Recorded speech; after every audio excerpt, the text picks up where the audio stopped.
আপনাকে কি করে ভালো না বাসি ইয়া রাসূলুল্লাহ। যখন আপনি আমাকে ভালোবেসেছেন সেই 1400 বছর আগে, যখন আপনি আমাকে মিস করতেন, আশা করতেন যেন আমার সাথে দেখা করতে পারেন, অথচ তখনও আমি জন্মই হইনি।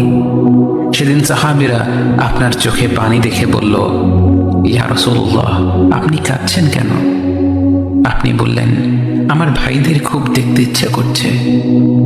সাহাবীরা বললেন, আমরা কি আপনার ভাই নই ইয়া রাসূলুল্লাহ?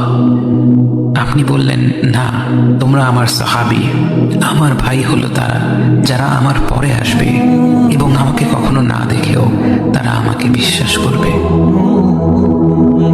মৃত্যু শয্যায় শুয়ে আপনার অন্তরে এই চিন্তা ছিল যে আমাদের পরিণতি কি হবে। উম্মতি উম্মতি বলতে বলতে আপনি আপনার রবের নিকট ফিরে গিয়েছেন।